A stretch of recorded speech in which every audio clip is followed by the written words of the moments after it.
Welcome. I'm Magda Bonanno, Executive Director and founder of Creating Justice Institute. Welcome to a series of conversations that are under the umbrella theme of culture, race, myth, art equals justice. So the path is justice for our communities. The question is how we get there. What are the activities that get us there? What are the actions that get us there? And also, what is the information that gets us there? In the past 4 years, we've understood and seen and witnessed and heard and been subject to misinformation. And information coming from various sources, which seem real and oftentimes are not.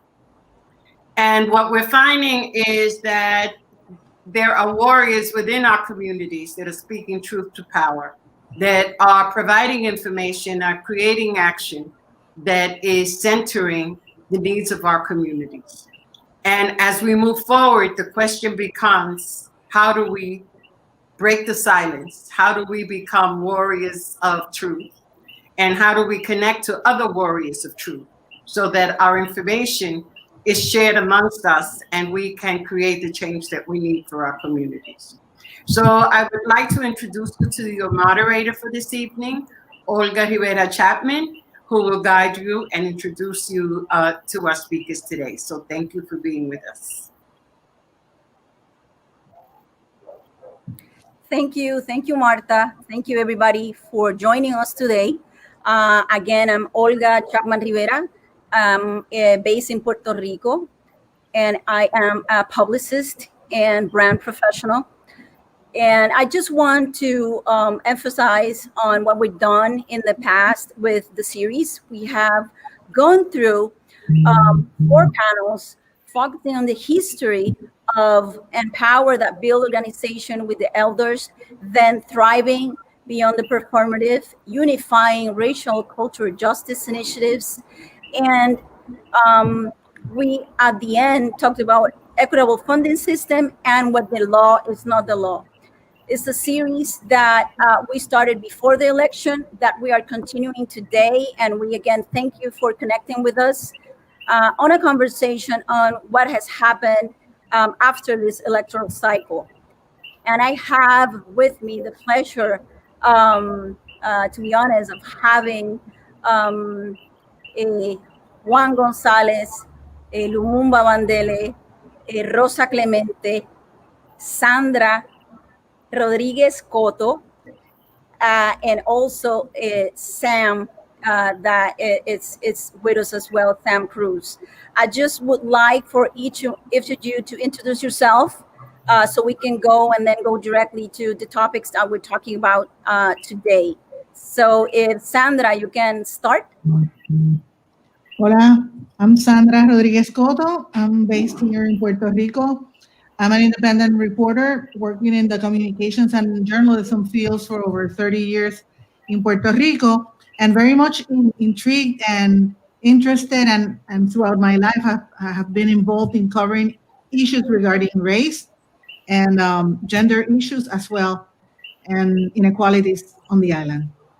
And I'm really, really happy to be here tonight.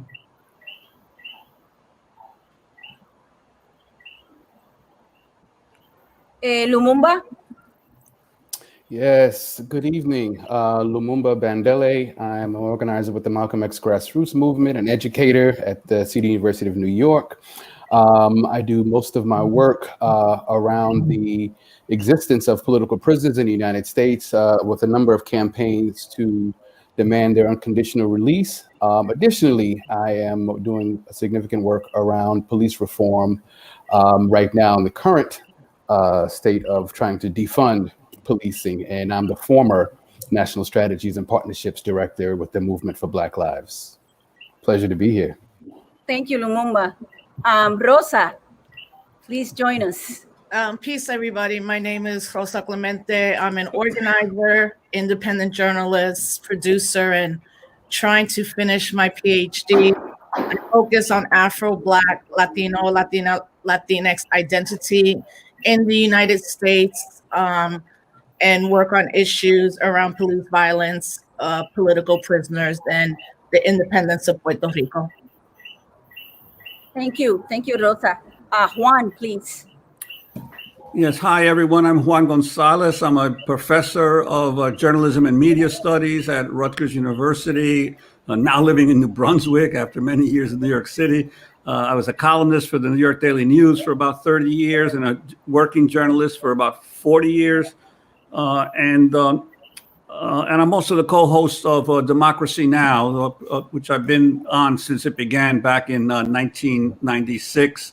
And for those old timers, you may remember me when I was active as a leader of the Young Lords and also of the National Congress for Puerto Rican Rights.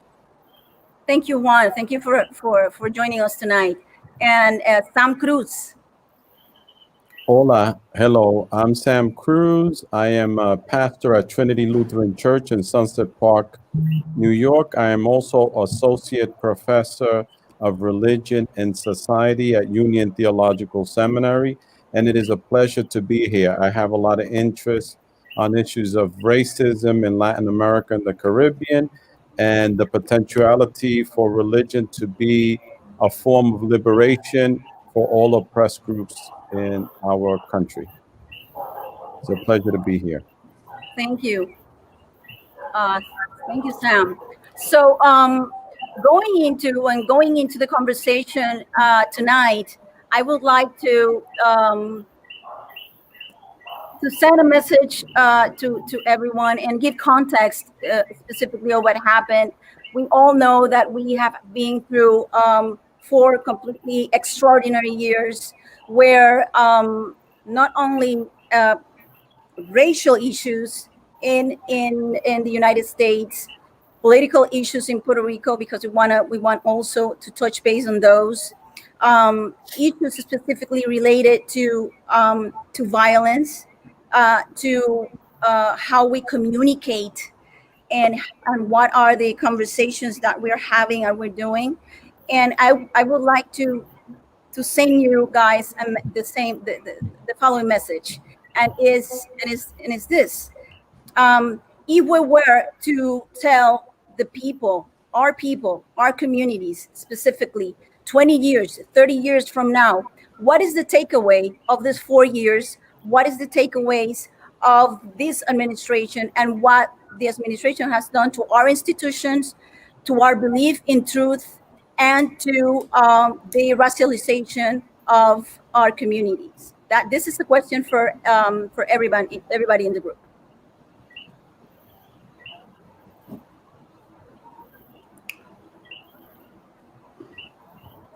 You're asking what will we tell people about what happened in the last 4 years? I would say that one of the things for me is that the last 4 years have confirmed to a great extent what many of us have been saying about racism, that it exists, and we've been told that we're nuts, that it doesn't exist by Euro-Americans. We've been told that racism is something of the past, or that it's not as powerful as it used to be. And we've been told this by white progressive liberals and right-wing white people. And the last 4 years have proven that we were not crazy, and that when we spoke of racism, we knew what we were talking about. And that perhaps the area in which we were wrong, even as radicals, is that we didn't know how really bad it was.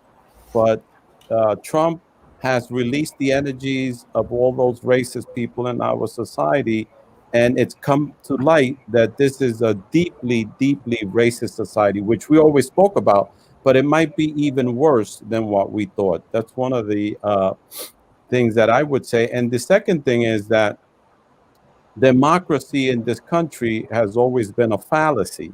Democracy has never been promoted in Latin America. When people have been democratically elected there, we have tried to subvert and do coup d'etats when we didn't like who was elected. We did that with Chavez. We did that with the president of Honduras.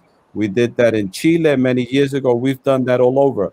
Democracy is accepted in this country when it's to the benefit of white males. And that's what's happening right now. Those white males are trying to subvert the democratically elected president at this time because it's not to their convenience. So democracy it's a fallacy. Democracy here just means what's to the benefit of white males.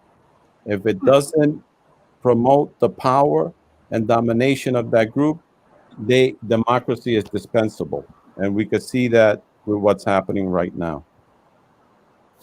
Those are the two takeaways that I take from these last 4 years. Thank you. I do have a question now. We're talking about democracy for Juan Gonzalez. I saw on one of your programs, I believe it was the 5th after the election, and I truly appreciated a graphic that I have here with me that I'm going to show right now, where you were talking about the changes, the demographic changes, specifically African-American, Latino, and Asian, and how that contributed to the result of the election. And also, you talked about specific white women and how they were voting. So what I have on that is, where do you think is that we should go for activating and organizing based on the changes and the demographic changes and what we've seen with this election, how Latinos were activated? It's 8 million people, Asian 3 million, African American 1.9. So how does that informs our path to action? Well, thank you. I think the key point that I was trying to make in those early days after the election was that the main narrative that was being proposed, which was that that there had been a percentage increase, a significant percentage increase among Latinos and African Americans in voting for President Trump, was a completely false narrative. That in fact, the real story that happened was that there was an enormous turnout in the Latino, but also African American and Asian American community compared to 4 years earlier. Now, the figures that I put up there that you showed were based on the only exit poll the only major national exit poll that all the media use, which is the Edison poll, which has always had all kinds of problems. People have been very critical of it for its failing to accurately measure Latino, African American participation. So I just based it on that official poll. And remember, this was a historic turnout in an election. Between 159 and 160 million people voted. So there was a historic turnout in the election. But the question is, who did that turnout come from? And one of the points that I tried to raise is that the biggest increase was among the Latino community. Edison says it was 8 million people. There are some much better Latino analysts like Matt Barreto, UCLA, and Latino Initiatives at UCLA, who say that it was actually smaller, but still historic. But the point is that far more Latinos, there was a much bigger increase in the Latino vote than any other group. And I think clearly there was a reason for that. The reason was the enormous attacks that the Latino community has been under these 4 years of the Trump administration. Whether it's the family separation policies, whether it's the building of the wall, whether it's the demonization of Mexican Americans, whether it's Trump's colossal failure in dealing with the aftermath of Hurricane Maria in Puerto Rico. There's so many issues on which it was clear that this administration was attacking the Latino community. That's certainly no surprise that there would have been a huge increase. But I think the thing to understand in terms of long-term on this is why is there such a huge demographic increase in the vote? Well, the reality is that I've been saying now for 20 years that the main international event that has occurred over the last 50 or 60 years is that the people of Asia, Africa, and Latin America have come to the West. And that the United States is not only the only nation confronting this problem.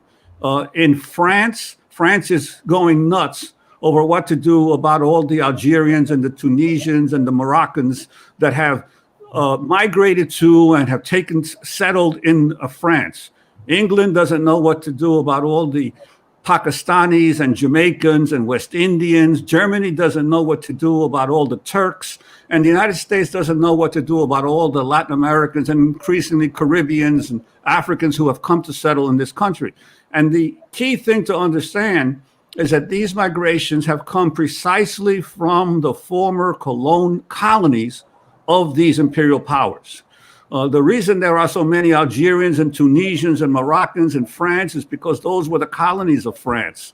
The reason there are so many Jamaicans, Pakistanis, Indians in England is because those were the colonies of England. And the reason there's so many Latin Americans in the United States is because those were Latin America was the original incubator of the American Empire.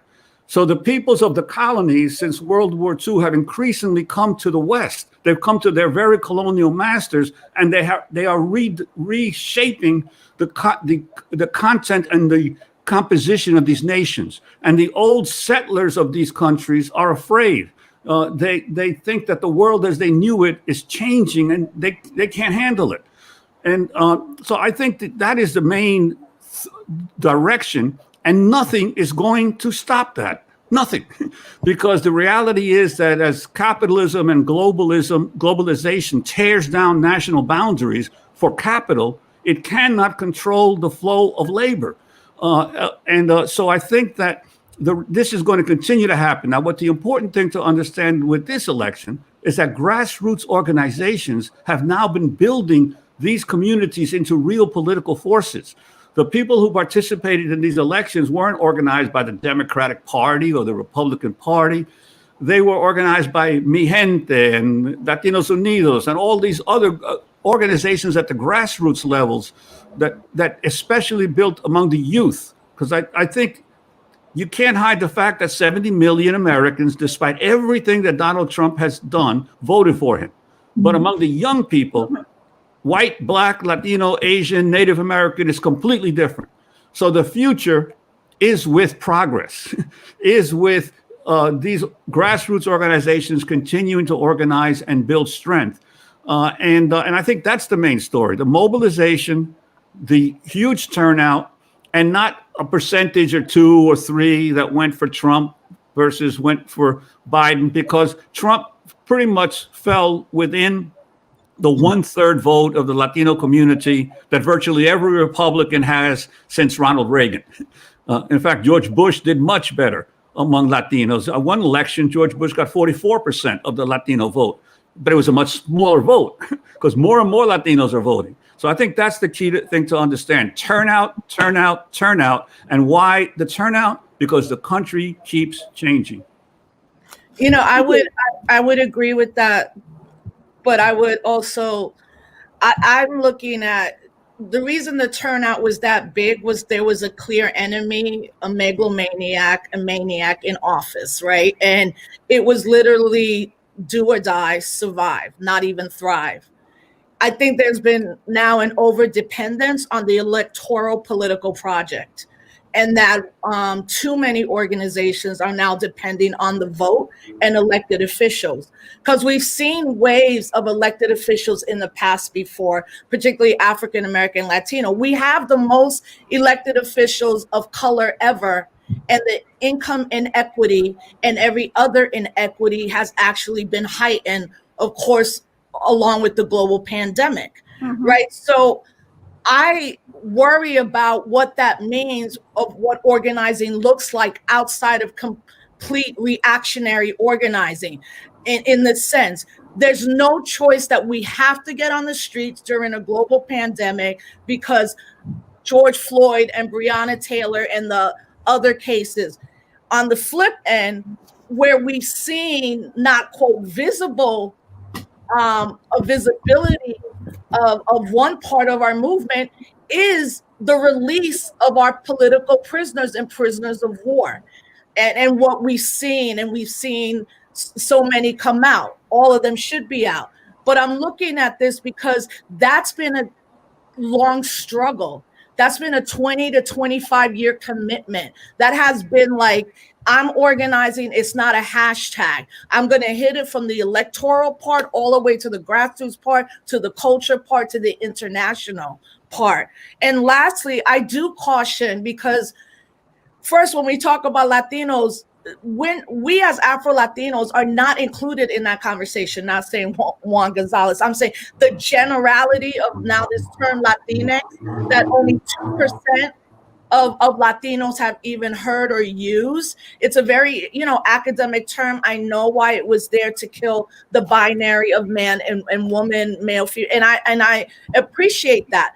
But we see now this word become a commodity, and it's a brand. And in that brand, you're erasing the exact people, Afro, Black, Latinx identified people, that will always be more in coalition with our other brothers and sisters in struggle. We could very well be the majority in the next 10 years, and it could very well look like South Africa. A majority of people ruled by the minority of few, and that minority of few also is from trillionaires to billionaires. And I actually think that's where we're heading.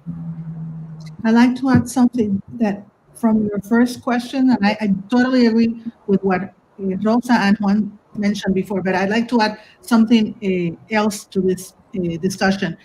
The fact that in about May 26th, the police killed George Floyd and all the protests that happened with the Black Lives Matter movement and all that during the summer, and all the aggressions and arrests and attacks on the press, which was supposed to be one of the fundamental institutions in the supposed American democracy, might make us think in 20 years what happened during this 4-year period. And I would say that there has been a systematic increase in mass media manipulation, disinformation, and what they call the so-called fake news theory, and all the mass manipulation of certain areas. And in that mix, where are we as Latinos, and also as Afro-Latinos, or in my case, Afro-Boricuas, which is even a smaller minority within the American minority. So those are some of the issues that we might start we should be reviewing in the next couple of years as well, and also the impact that it might have, the messages that have been conveyed outside. If you see the mainstream media, they're not looking into the minorities. They're not talking about those nuances of how different even the populations are. And with with mass migration from Central and South America in the United States, they're not taking into consideration their traditions and how they don't even consider how they get informed. Most of the people, when they think about the mass media and how they get information, they think about the traditional networks or the Hispanic television, Univision and Telemundo. But us as Afro-Latinos, or even those Latinos from within the brown people, brown-skinned Latinos, indigenous Latinos, they don't see themselves represented in the media, because they continue to manifest racism, systematic racism within the mainstream traditional Hispanic media. And when you see the way those corporations are moving now with the pandemic, and you can see that across the entire mass media industry in the world. All the newspapers have accelerated their closing. Some of them are going bankrupt, and new media is emerging now that everybody has to remain behind closed doors, are using more social media. Who are the new faces in social media and on the digital environment? And when you see traditional media trying to convey the same messages on social media, the same discourse, the same racism sometimes, and they don't see the intricacies and the nuances of the particular minorities, you see where it is heading. And sometimes when we tend to analyze what happens within the communications sphere in America, we only think about what's going on in the United States. We don't see other trends that are taking place elsewhere.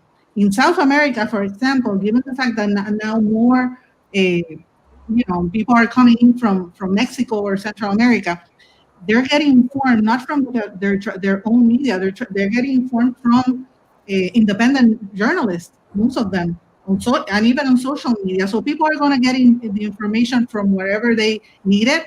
And in this regard, community organizers, the church, and political groups must be aware of that and take into consideration the importance of having this platform to expose what the traditional spheres and the traditional media will not allow them to have that space. So I think we might be thinking about this and talk about this in the next years. And then when we look back, we're going to focus on this. Agreed. If I can add as well, I think that part of what we have seen this year alone is a reawakening of grassroots organizing. The New York Times did an article in early July where they stated that the Black Lives Matter movement may have been the largest movement in U.S. history. In it, they cite some research that says a data science firm that works with businesses in Democratic campaigns suggests that about 15 million to 26 million people in the U.S. have participated in demonstrations over the death of George Floyd and others in recent weeks. That's never happened in U.S. history before. Additionally, we see that the framing around our experiences around policing has impacted the national presidential discourse. The idea that we have been talking about reallocating resources from policing to more social services for decades has now been introduced into larger lexicon around in the manifestation of defund has been historic as well. And I think part of what we have been able to do is use this wedge as an opportunity to really talk about what that actually means. And people are afraid of the term. People are still misunderstanding. In some cases, people are intentionally misusing the term. But if you look at New York, for say, $6 billion is what the city budget is for the NYPD, billion with a B. Wow. And you look at that in comparison to other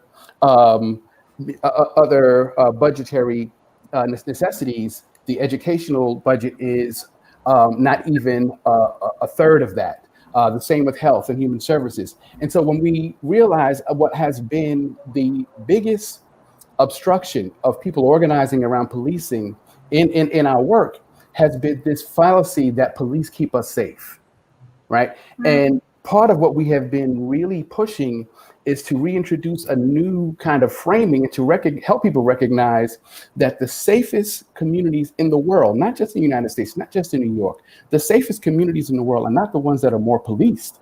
They're the ones that are more resourced. They're the ones that actually have the ability to provide what human beings actually need. And so really trying to reframe that, and that's happening now, not just in New York City, not just in Atlanta, not just in Minneapolis, but in many other places. And it's happening outside of just the grassroots organizing. The fact that different municipalities are now looking at ways to reallocate resources is historic. Thank you, Lumumba. Now coming back to what we were talking at the beginning, I think it's important to talk about, based on this and in this scenario that we're seeing, based on the fact that we have a polarized nation, as we discussed before, where 70 million people voted for one candidate and about 80 or so for the other one. How would that impact the way our community, the way African American and Latinos and traditionally marginalized communities organize and understand the meaning of the election to move forward? And I know in Lumumba's case, you've been doing this since you were a boy with your father, and Rose has been doing it forever in terms of organizing. So how does organizing looks like now going forward after this election, after what we're seeing now, after what happened with the last administration? I mean, I think what's instructive for me at this moment is after Hurricane Maria happened and I went down there with Puerto Rico on the map, you know, my tío always told me, everybody in Puerto Rico is an independista after the sun goes down. And, you know, it took me going to college, having to learn who I was, being mentored by Maita, Richie, Juan, everybody. You know, we're so blessed to have so many of our elders still here doing work and mentoring us. And, you know, what it really was a fear. What would Puerto Rico look like without the United States? Exactly how it looked like after Donald Trump threw towels, self-determination and mutual aid. And I think all of our movements in general are also employing that at this moment. So the global pandemic, grassroots organizations that fighting against police brutality also know they have to step up and help families and people in the communities. You know, whatever situation that we're in, that we also have a younger generation that is truly beginning to farm again. What does it look like to feed ourselves? What does it look like in Puerto Rico for young people to be like, we're taking this land, we're not asking permission, we're going to grow our own food, we're going to restart schools. And I think one thread of all of this kind of organizing has been how we use media and how we have independent journalists and independent media people that will say, no, I'll go there, I'll tell the truth. I'll hit Ferguson, I'll tell you what's happening in 5 to 10 minutes. We know a lot of that can be also, it gets to certain groups, it could look in a different way because of algorithms. But what I've seen from younger people is a less of reliance on the state, whatever that state looks like, and a more reliance on what does it look like to build community from block to block, from street to street, from city to city. And that electoral, the vote is one part of our arsenal, you know. So that to me is incredibly uplifting, you know, in light of the not only state violence, but in Puerto Rico of this colonialism where young people were, the consciousness shifted after Hurricane Maria. What took 40 years, where people were still afraid, especially older people, after Hurricane Maria, after Hurricane Irma, and of course, the ousting of Ricardo Rosselló and all his minions, right? These were palatable victories, and who really moved it forward were young people, LGBTQ people, Afro-Boricuas, but in Puerto Rico particularly, the intergenerational lines are so solid and so beautiful right now. And that's something that I carry with me when I'm organizing or mentoring people who are organizing here in Albany, New York, that when we resist, we can win. We won't win all the time, but when they don't want us here anyway, and we're still here, we're not going anywhere. That's right. This is an ongoing project of freedom, and it's a lifetime commitment. That's right. And I'll add as well that I think part of what we have learned, not only from this particular election, but from previous ones as well, is that much of the promises that have been made to our communities have not been delivered. And so what you're seeing now in the growth of young, particularly Black voters, is an act of independence. So people are creating independent spaces to imagine what their political realities can and should be. And so people are, in a larger context, really committing themselves to establishing truly democratic societies and spaces, and recognizing that the electoral process is one tool in that process, that people are not committing themselves to creating career candidates. People are not committing themselves to this process, but utilizing it in a very real way. I will tell you that I think over the next few years, you will see a growth and a call for a dismantling of the two-party system. You will see many people talking about the need to create additional party lines and creating some of those things independently. And so in the process also making sure that those particular processes are reflecting what local organizing initiatives are demanding. And if you look at areas like Jackson, Mississippi, which has been an experiment in people's assemblies, it's part of what you will begin to see around the country.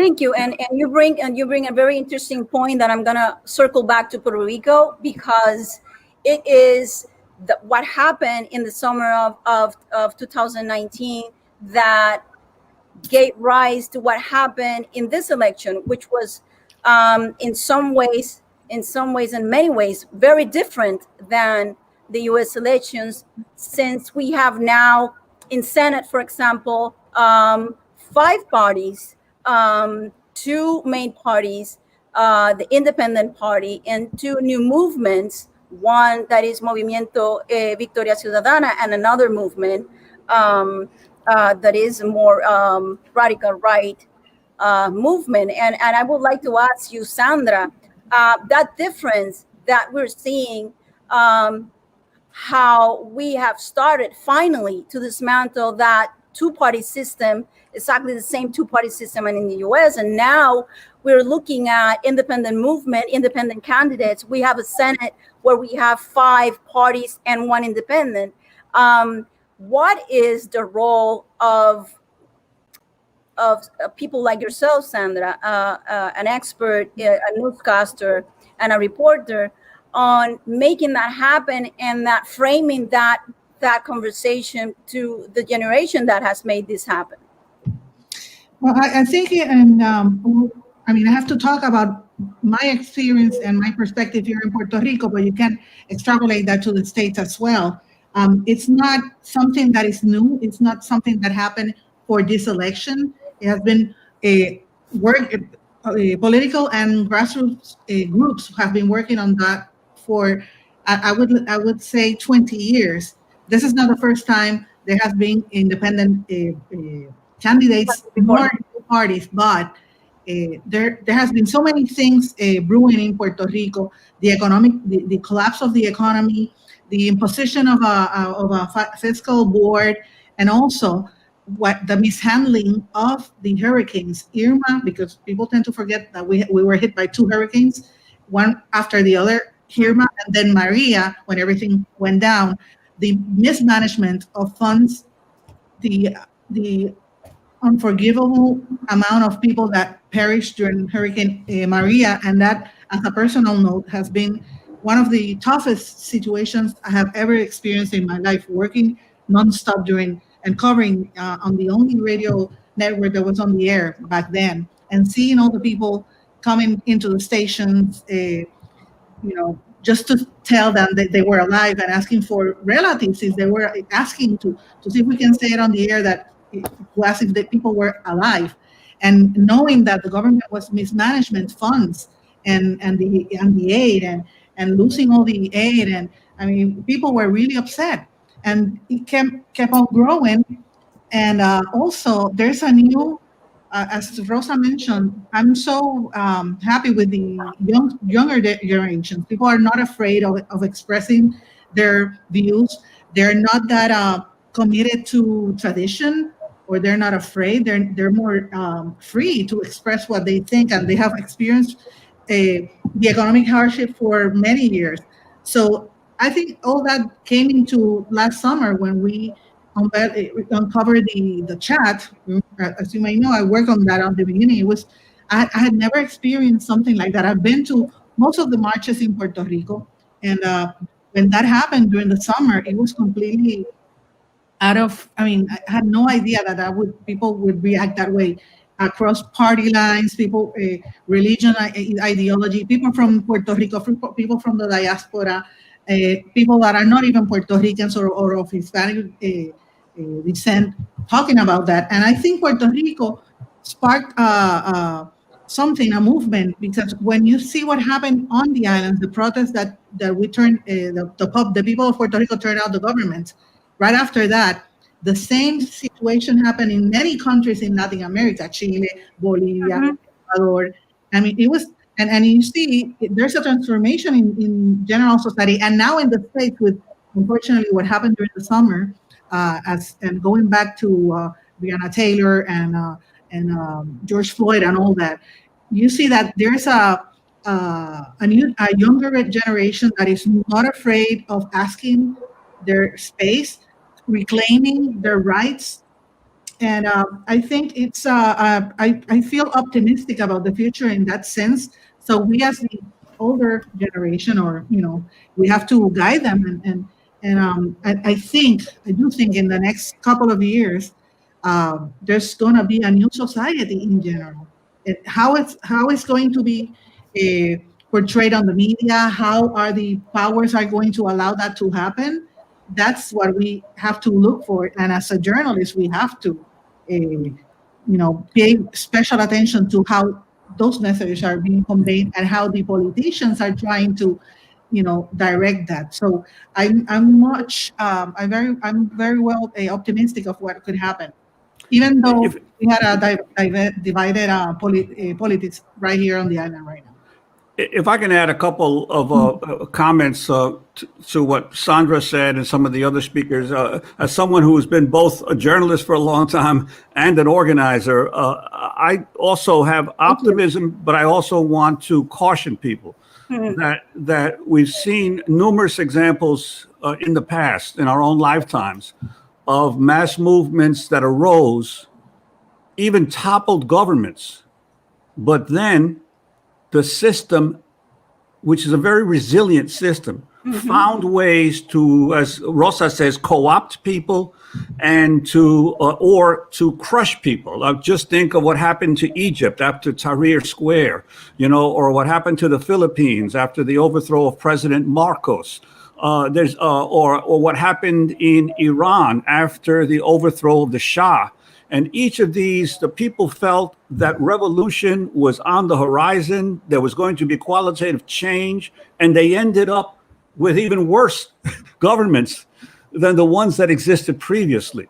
So there's never a guarantee that the movement will prevail in the long term unless the organizers have a clear sense of how they move from that initial upsurge to then institutionalizing and developing long-term structural changes. And even then, when you develop the structural changes, there's no guarantee they're going to be preserved 10 or 15 or 30 years down the line. There's always a struggle.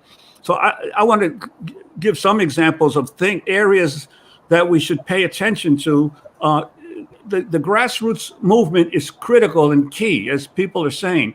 But you also have to build alliances and also nurture and develop those alliances. One example, for instance, during the Black Lives Matter movement, that to me was unheard of, and it has both a positive and a negative aspect, which is the way that professional Black athletes across the country forced the system to change. I'm a big basketball fan.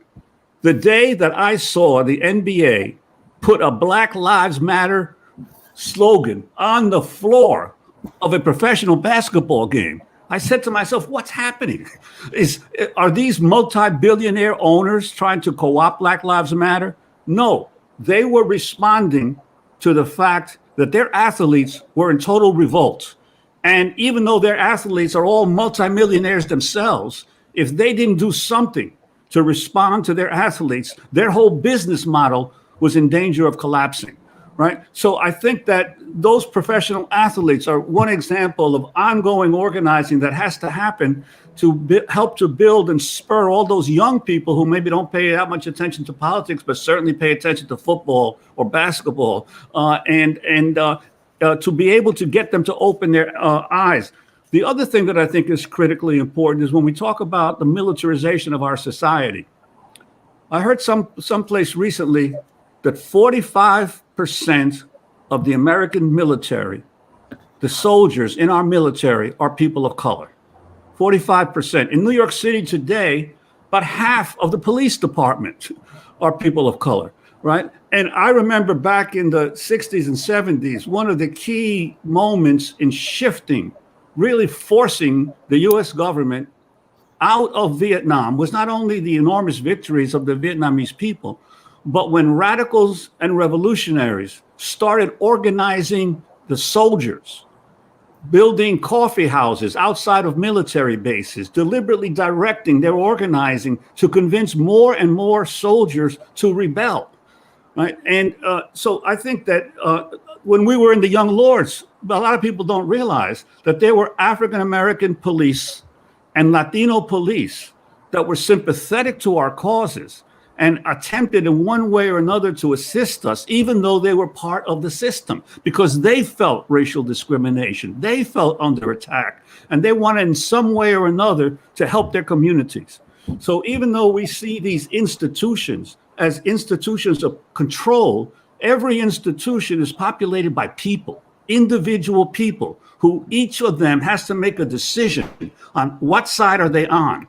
And if you're a good organizer, if you're a good strategist, you try to figure out how to win over those people of goodwill within these terrible institutions to organize those institutions from within, to weaken their ability to crush the movement.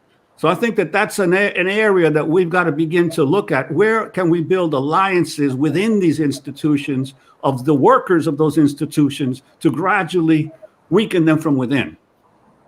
Juan, if I may add, you might what you're talking about is becoming more of like a cimarrón, a maroon. Mm. Being able to be ready to constantly change, be able to change and form alliances with multiplicity of palenques. Is that what you're talking about? Yes, more or less, yes. I think that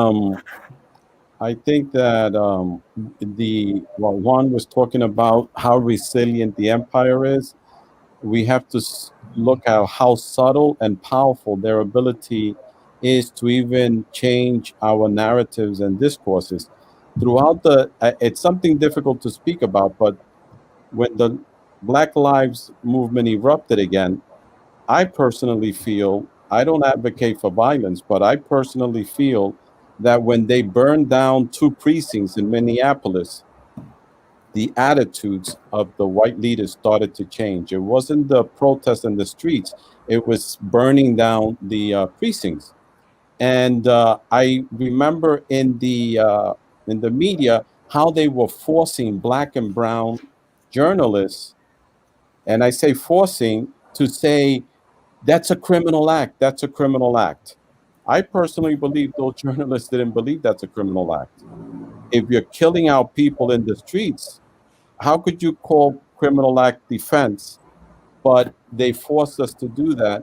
And I think we can't allow the mainline media and those who are the oppressors to force us to think in the way they want to think. Whether we like to believe it or not, there was fear that there was going to be economic chaos when they saw buildings burning, and specifically when they burned down 2 precincts. That was a powerful symbolic message that was sent, that they were saying we could kill police officers too if this doesn't stop. So we can't allow ourselves to, it's subtle how they make us talk about peace and no use of violence. I'm not advocating violence, but if the violence wasn't started by the people have the right to defend themselves. A second point I want to make about the independence of Puerto Rico, I think it's an injustice to tell the people of Puerto Rico that independence has to be done by voting, that people have to vote for it. When most independent movements throughout the world, it was a small percentage of the people who wanted it to happen.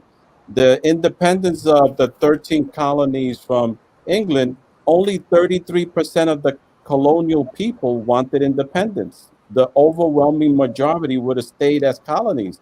But they're telling us that it has to be done through voting because they know it's not going to happen that way. There's there's been too much marketing done by the United States against that perception, against the idea. There's been a collusion, in other words, by the statehood party and the United States to force people to think in different ways. And we have to really seriously think if there are other ways that we could acquire independence and not necessarily through voting. When independence movements throughout the history, I don't know of any that had a majority of the people agree with it. It was actually the elites. And here in the United States, it were the elites who forced the Revolutionary War. It wasn't the majority of the people. Yeah, and I want to say something about the vote, because for me, right, like, if people study electoral politics, up until the mid 1960s, there were multiple parties: the Communist Party, the Socialist Party, the Democratic Party, the Republican Party. I think what the Democratic Party leadership and Republican Party leadership have been able to do effectively well, that bodes well for both of them. They're elite Congress people. Most Congress people are now worth more than $1 or $2 million. What they've been able to do is decide in one way, like, you have power here, then maybe 8 years later I'll have power here, but our policies are essentially the same. And so it's like, I know everything that Biden and Harris aren't. They don't want. They don't want Medicaid for all. They don't want to defund the police. Actually, they want more police, right? They want to give more federal grants. They don't want to get rid of student loan debt. We can see what's happening right now with this stimulus bill, where they're fighting over $600. And luckily, which is ridiculous to think that $600, one more payment, is going to change the suffering of 8 million people that have now been plunged into poverty. I think it's instructive for young people to read AOC, Alejandra Ocasio-Cortez's last interview in the New York Times, where she's like, I may not be able to do this. Because there's a difference between running for office, getting in office, and governing.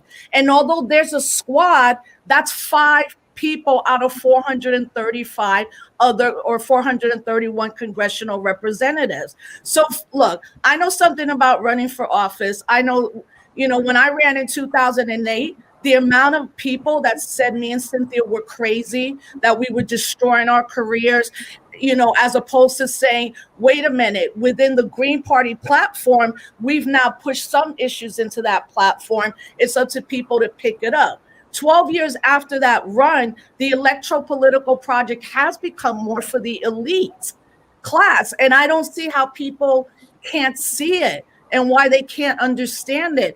But one thing is also, and I'll end with this point, it is very hard and almost going to be impossible to have a third party ever win or be on the ballot as a major party. Why?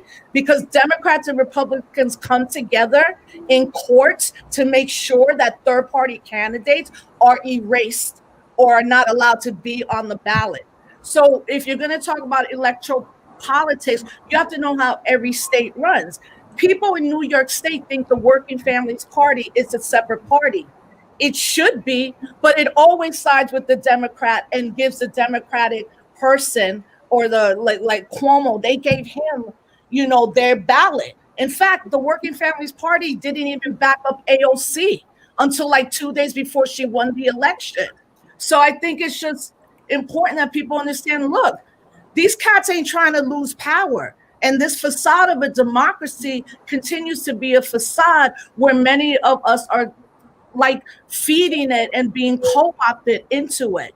And we're going to have to think about what revolution looks outside of trying to go vote to be free, So having that conversation, Rosa, and everybody, and knowing that you guys are activists and organizers and all of you communicators, we're circling back to, as communicators and as people that can shed light into the madness of lies and untruth that we've heard through this last 4 years from elected officials and from the media. What is the best way? What is the route?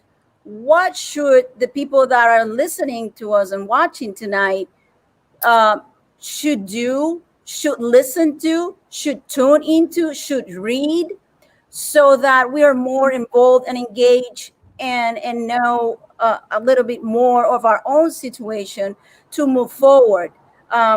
Again, the role of the media, I think it's been paramount in all of this. It's been paramount as a power to keep those two-party system on. So what is the alternative to this? I'll jump in and let the media specialists behind me go in. And I want to just say that what's necessary and is unavoidable is organizing. That we actually have to make sure that people are attached to organized bases, that information, just for information's sake, without coming through a process of a narrative, of a political framing, can be used as a weapon. And so it's important that people are attached to not only their student organizations, if it's that, but making sure that those particular organized bases are also attached to broader movement. You know, there is not only the movement for Black Lives, but there is also a broader united front that has been built for organizations that are not a part of the people of color ancestral space. There is other coalition spaces that people are able to, the rising majority, that people can attach themselves to. It's unavoidable. We have to be a part of some kind of organized base to make sure that the narratives that we are both receiving and ones that we want to put out are coming from a genuine space. One of the things that we have to do is, I don't know how this will happen, but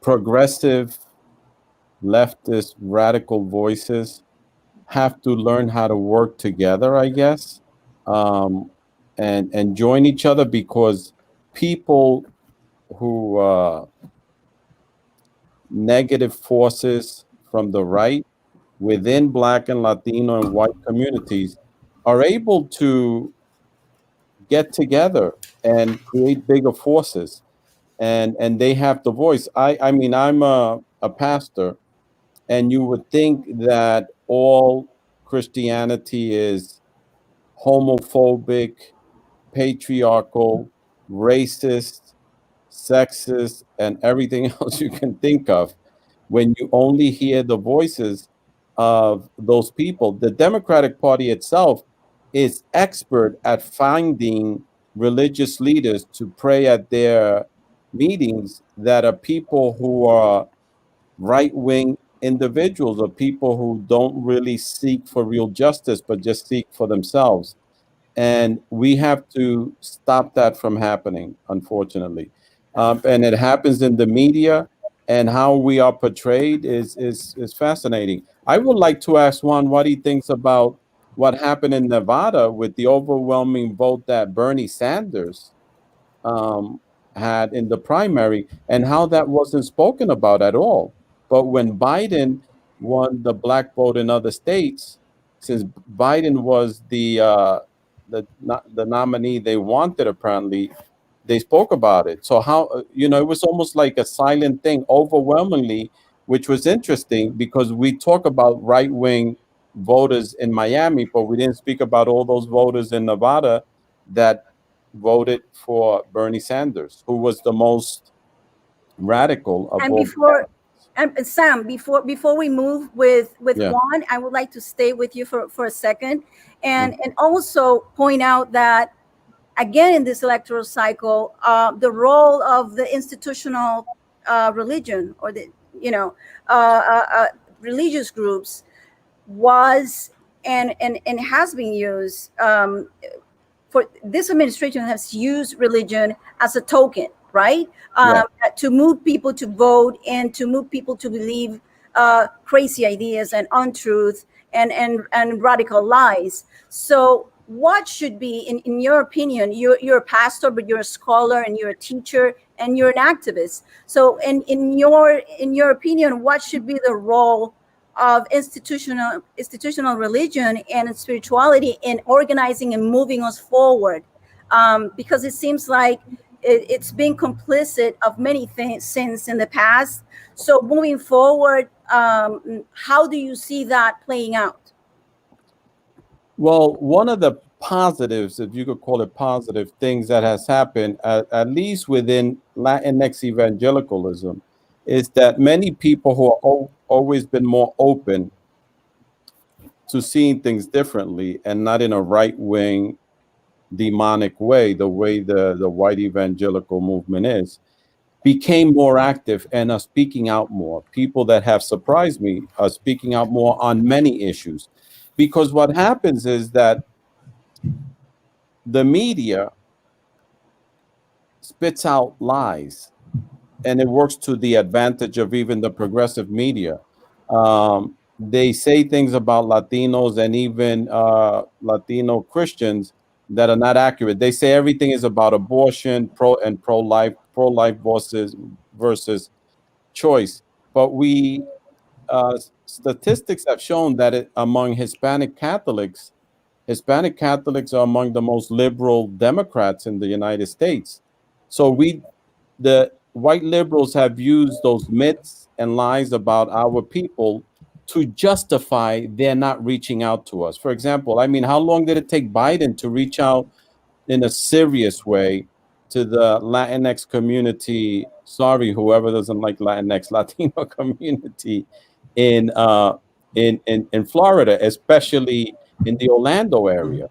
They used it as an excuse when that's not the truth, how people vote. But obviously, those of us who have a different perspective. I mean, one of the things that the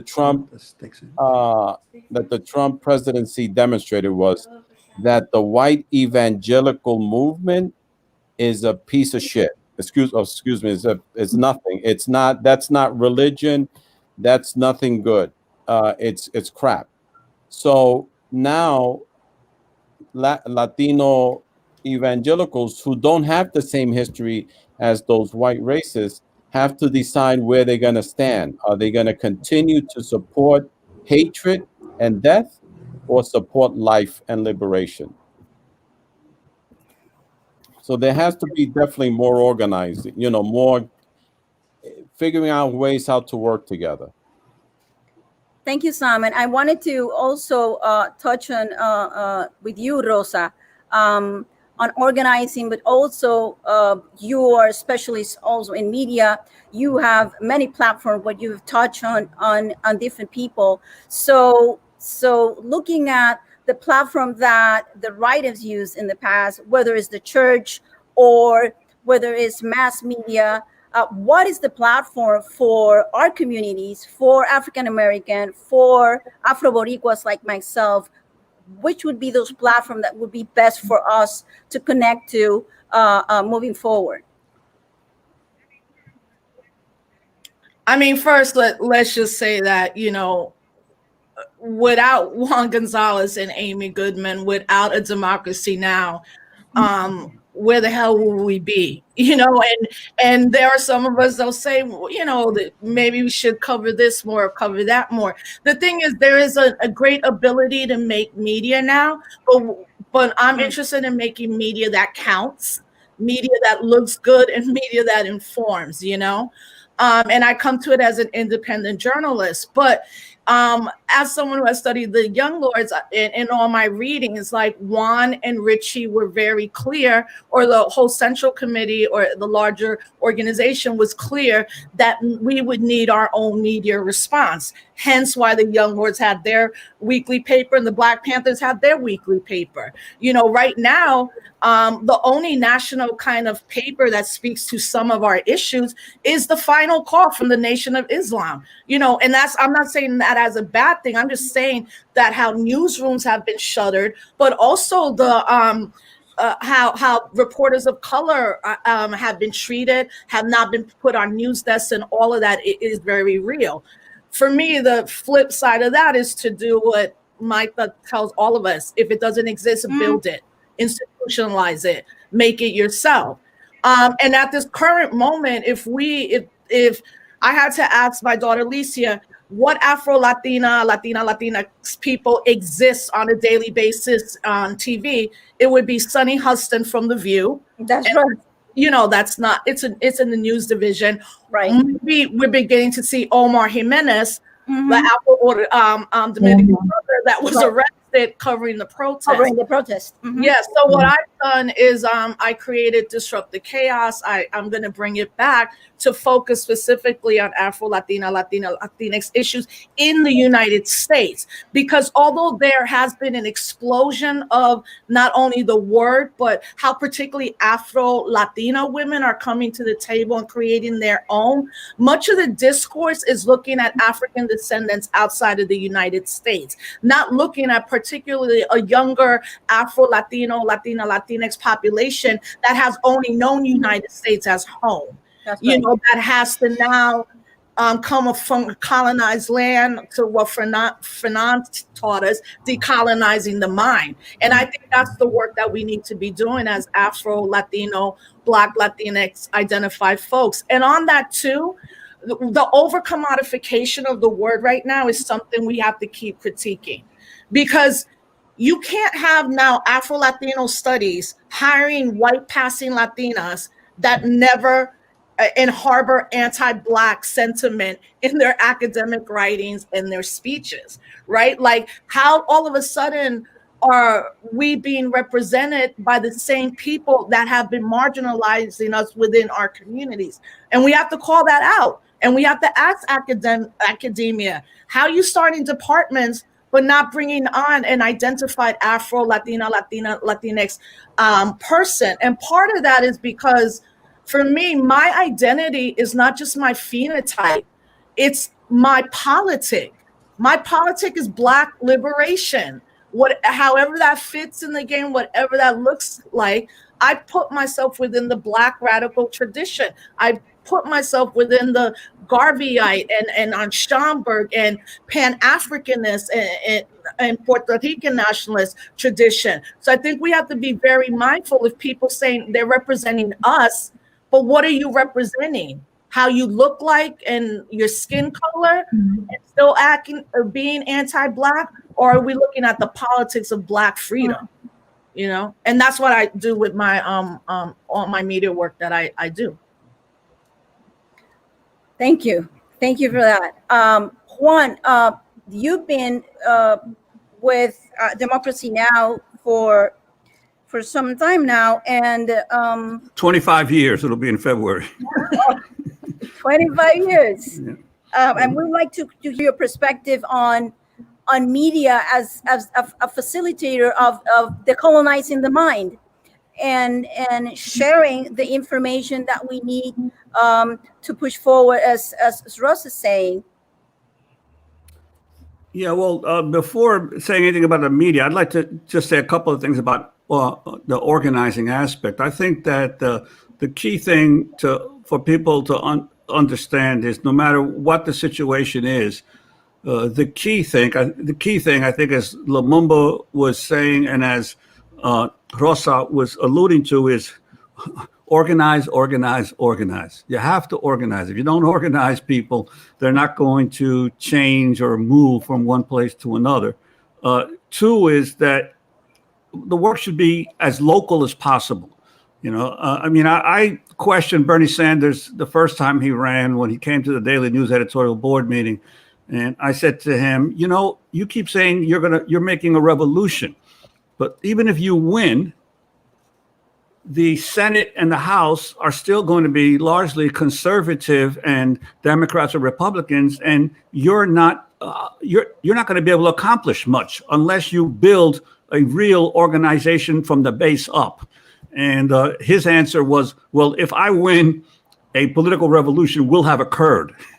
I don't quite believe that. I think that, there's a difference between a political change of power and a political revolution. They're two very different things. However, that doesn't mean he shouldn't try. But the key thing is, you have to build a strong, radical revolutionary movement. You have to build it from the base up. And that means a lot of local organizing. Three is unify, don't divide. Right? Always try to find the commonalities you have with other people, not the differences you have with them. Build on the commonalities, build alliances, bring people in, don't push them out, because you're going to end up with fewer and fewer people. And so I think that those are like the key things in terms of organizing. In terms of the media, there are some good things out there. You know, there's Latino Rebels, the website. There's Jacobin, the analytical Marxist magazine. There's a few things out there, but it's certainly not enough. And I think that the key thing, I believe, with all of the media, is there has been a democratization process that has occurred in that today everybody is a reporter. All you need is a smartphone, and you can shoot your video and you can produce your copy and you can get it out. So everybody is a multimedia cub reporter today. So it's not a question of whether you can produce the media. It's a question of, can it be heard? Who controls the pipes that determine how you build audience? And that's where the major media companies today control the system. It's not the New York Times, really. It's not ABC and CBS. The major media companies of today are Google and Facebook and Twitter. They are the ones that control how the message gets out. And there has to be an effort, and I think one of the most important reform efforts that could occur in Congress today is to break up Facebook, break up Google, break up these media monopolies that now dominate how the messages that we all produce get heard. And I think that's the main democratization battle. That's one. The second main democratization battle that has to occur is we have to end the surveillance of everybody in their media, because essentially we have already created the greatest mechanism for fascist control in the history of the world, in that these companies and these governments all know exactly what we're thinking, who we're talking to, where we go to shop, and everything else. There's so much surveillance that anytime anyone wants to introduce fascism, they know exactly who to arrest, where they live, where they are by their GPS system. So we have to end the surveillance of people in new media. And those are, I think, the two key questions of media. Who controls the pipes? And what do you do about the surveillance, this other side of the democratization of the media, which means the government and corporations are constantly tracking us? And I will add a third one. That would be the sponsoring and the maintenance. Who's going to pay for it? Yes. How are you going to be able to have support? And even the economic model for sustaining journalism. Yes, that's the third one, which is key. And in that regard, I think community organizers, community groups have to come together to form alliances in order to promote and assist those new media spaces and those alternatives. And that has to be key. That has to be part of the discussion as well. Yeah. Well, I'm working on a proposal right now. I've been working on this for several years, but I'm trying to refine it more.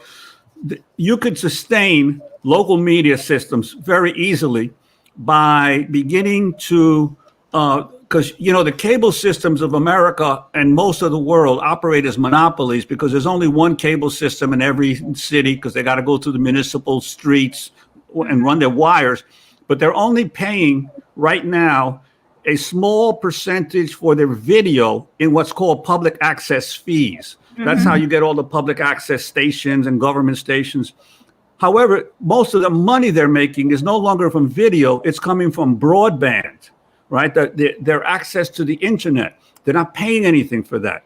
If we were able to get laws passed in Congress and at the state level to force all the phone companies and the cable companies to pay a portion of their growing massive revenues into a public access tax, you could fund local media, you could fund local journalists in every city in the country where there is a cable system where people are downloading stuff on their phones, and that's where all the money is. It's in the phone companies and it's in the cable systems. So you've got to find a way to extract a portion of all those millions, billions that they're making for public media. And that would open up a new stream of revenue to be able to pay reporters and writers and others at the local level. That sounds great, but you have to take into consideration also that some of those companies are part of the system in terms of avoiding fiscalization. You cannot go after them because they will shut you down. So that's what they're doing as usually, they behave on capitalistic systems. Yeah, and how would then I think it's interesting that point that Juan is bringing, because it is there. It is as information and communication has been democratized with the cell phone, that it's also the advent of the fake news. It's also the advent of how easy it is for people to broadcast lies and untruth, and then confuse our audience and viewers. And it's also true that we have changed from a system of media outlets to a system of audience, and who has the audience is the king. So how do we create, as Rosa mentioned, and smart, and as Martha, as always we reference to her teachers, how do we create something new that can be a better outlet to communicate truth to our communities, and that is also a vehicle to help our communities organize? How the digital medium and the social media becomes a creative way for us organizers to connect and bridge our people from side to side, from east to west, and everywhere else. You know what I was thinking too, right? I've been reading this Right. book, The Art of Propaganda, and I think we have to be about propaganda for our people, because obviously Trump rode white identity Sure. politics and propaganda, and is going to ride it even harder, right? But and what I have seen in organizations is that creation of propaganda very quickly. So if you look at Color Change, Mi Gente, Dream Defenders, Fist Up TV with Eli Fantuzzi, what you're seeing is at the moment of crisis, within an hour, a story's being created, our narrative is being created. And whatever the algorithms do with it, we're responding so quickly. And that's actually a very, very good thing. We have seen an explosion of just not, quote, Black movies, but Black movies with substance about a plethora of issues. We've seen, particularly, look, this year, three awards and one film festival went to Afro Dominicana documentary makers, right? Loida Limbal, Raquel Cepeda. V Bravo has been back and forth to Chile reporting. It doesn't, mainstream media is not picking it up, but he's been going back there, back and forth with what we did with Puerto Rico on the map. You know, I think that sometimes there's an aversion to telling the story, or like putting out people that have been in precarious situations politically. But I do know that last week, watching 40 Years a Prisoner, Mike Africa's story about his parents and the Moore family and that specific way he grew up, to watch that documentary and see someone like Mike Africa, like, your mom had you in a prison in secret. They could have killed you. 40 years you spent trying to get them out. You got them out. The movement got them out. You got them out. And now you told your story. Our children are watching those stories. So we have to keep creating, even if we can't get through a hardcore distribution. The propaganda is absolutely necessary. We have to do it. We don't have a choice. Thank you, Rosa. And something that you said with strike a chord is how fast that needs to happen today. How fast and how ready we need to be for that to happen. How organized we need to be at many levels, not only at the community organizing, but organized in social media, organized digitally, so that we can have that. Because the other side of that has been silent and allowing the media, wherever it's coming from the left, from the right, from the center, to dictate a story that is not a story that is consistent with what we know in our lives and our communities. So I think that how fast that happens, it's critical, so that we can move forward. And we have a couple of minutes still. I'd like all of you to share a couple of minutes of final thoughts on organizing, on the activity that needs to happen to move forward, because we are in a junction, in a historic moment. Obviously, we are not quite yet out of the woods from the pandemic, even though we have the vaccine and everything else. That's going to take some time.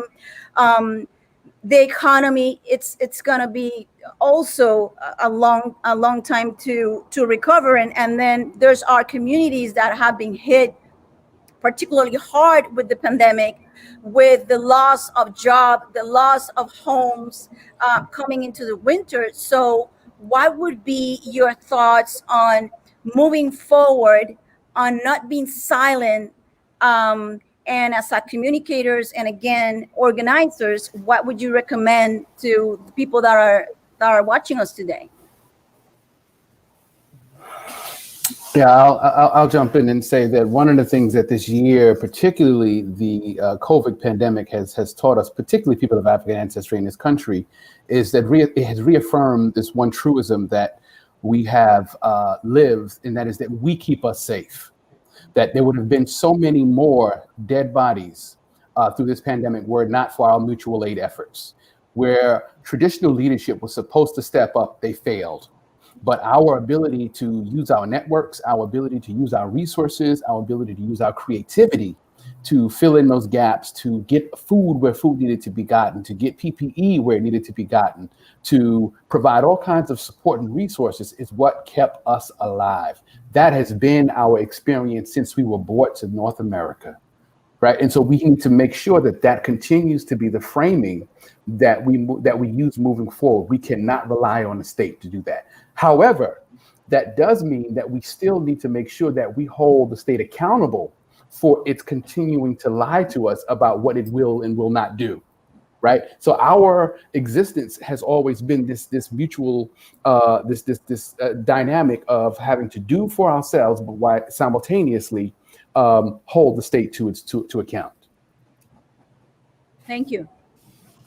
I would like to add as communicator also that communities and organizers have to come together and also face and challenge the other side's propaganda machine, that they use their own mainstream media to convey their messages and go after those small and independent journalists as well. Now they're using not only physical aggression, but also they're using cyberbullying.